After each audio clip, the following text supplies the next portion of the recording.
Welcome to this week's episode of the Your Practice Mastered podcast. My name is Richard James, and today we're going to cover, would we be committing a sin if we gave your law firm more leads? Oof, tough question.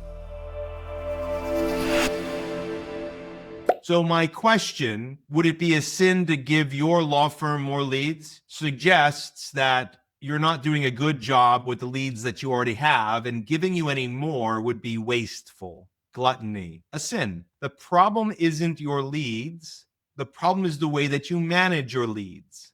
We talk about selling and we talk about conversion, and this concept called the Perfect Client Lifecycle, we nickname it the PCLC, is designed to reveal the truth about what's actually happening compared to what we think is happening.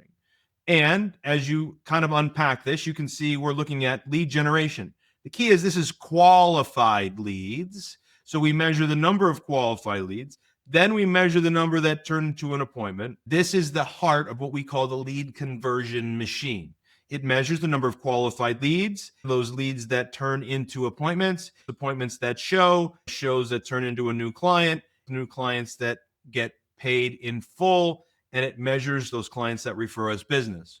If you're a contingency firm and you don't have to worry about charging a fee, that doesn't make this not relevant to you. We have to track it differently. What is the set rate? So qualified leads versus appointment set. What is the show rate? Appointments on the books versus show. What is the hire rate? Those that show versus the retains. What is the paid in full rate? Those that retain the firm versus paid in full. And what is the referral rate? New clients versus referrals. And so all of these have a purpose, but either you don't measure this at all, so you don't track this information, or you believe that all of this is working. If I asked you what your hire rate is, you'd be like, oh, it's closer to 80%. Reality is the firms that we start measuring from the time that they come into our world, the average is 37.5%, even though they think it's 80%.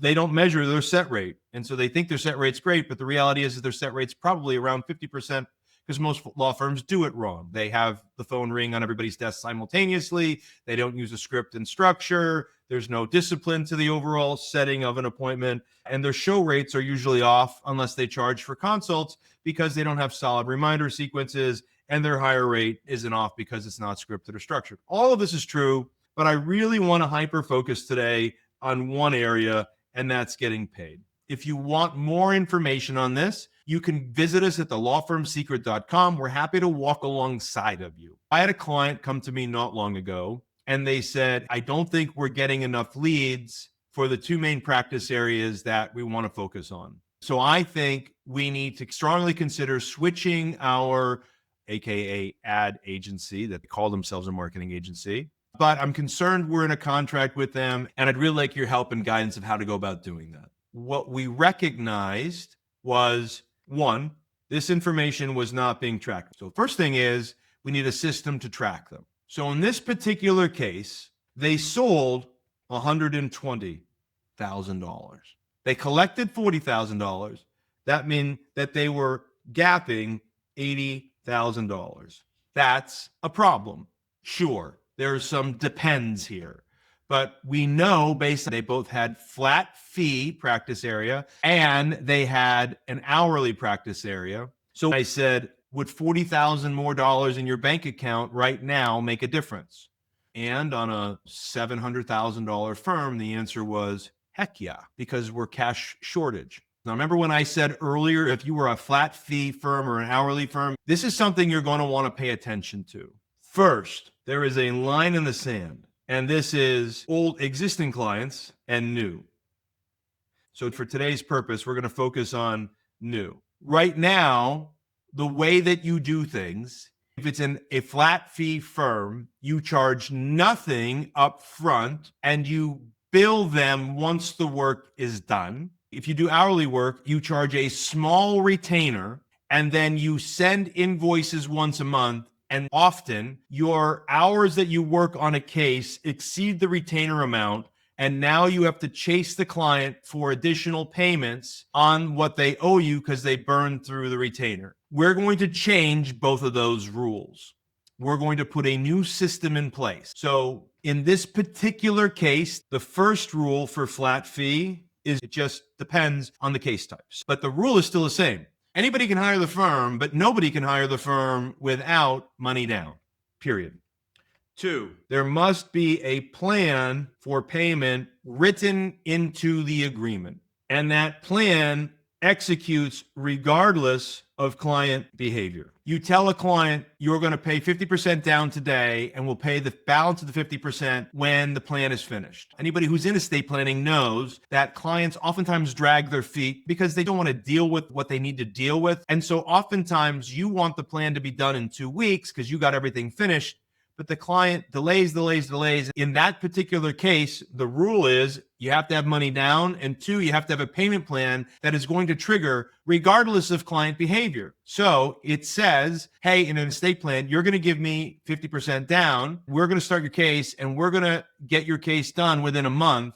And if you decide to drag your feet and not act, that's up to you, but you will be charged the second half of the payment on day 30 by agreement. So now they've got your first payment and you've got your second payment known. It automatically reduces the amount of money you chase. If you're in a bankruptcy firm, they give you the other end of that extreme, and they give you $100 today, and they have a lawsuit that's pending in the next 2 months. Well, they got to pay you the balance. You have to charge whatever it is to make sure you get your payments based on the way that they're paid. You get an agreement of what they are going to pay. And if you don't do this, you end up chasing money. So what does hourly do? Either a law firm charges too low of a retainer rate or too high of a retainer rate. The reason they charge too low of a retainer rate is they don't want to make their client feel as if they're too expensive. When they might have an average case value of $10,000, but they charge a $1,500 retainer. It's just not high enough. And on a $10,000 case, you're going to be refreshing at $500 an hour. You're going to be refreshing that retainer pretty darn quickly. So you got to charge the right retainer amount. Just as an FYI, in most hourly situations like that, at about a $10,000 case, about a $3,000 retainer, $2,900 retainer is right. Or they charge a high retainer, $7,500 or $10,000, because they're trying to cover themselves from being burned. When you go that high on your initial retainer, it usually hurts conversions because clients don't know what a retainer is. They don't understand it. And you told them a $10,000 retainer. Your competition told them a $2,500 retainer, and they hire your competition because they thought they were cheaper than you. You both bill at the same hourly rate. The case is going to cost $12,000 regardless, but they went with the competition because the retainer was lower. Here's a solution to that. You charge what's called an evergreen retainer. It means whatever my retainer is today, you're going to pay it. And then when we get into the onboarding stage, we'll review how this works. It says it in their contract. When their retainer dips below, we're automatically going to charge their card on file to refresh them to the retainer amount. Now, the retainer is theirs until we bill against it, but we are automatically going to keep the retainer above $1,000 and we'll charge it up to $3,000. This is important because it now removes this whole monthly billing issue, and they've given you permission to auto charge their card. So every day, the bookkeeper is in charge of reviewing how much is in everybody's retainer account. And everybody retainer account that's below $1,000, they simply get charged automatically. Now, a pro tip, when you have them sign the client service agreement, you should get a secondary card as a backup in case the primary card doesn't charge. So we make sure we have an evergreen retainer. This allows us to ensure that we never run out of money on a case. It eliminates this cadence of weekly or monthly invoicing, and it takes us to a cadence that we invoice as we need to. Now, we have to make sure those who are billing against the case enter their hours on the day that they're billing them. So the next day, the bookkeeper can look at the receivables account and the balances in the retainer accounts and go ahead and charge accordingly when they need to refresh retainers. If you do these two things, you're going to reduce the amount of money people owe you, increase your cash position. If we go and we try to focus on lead generation because we think that's the problem, but we don't fix this problem, all you're going to do is be wasting the leads that you buy because you're not getting paid for them.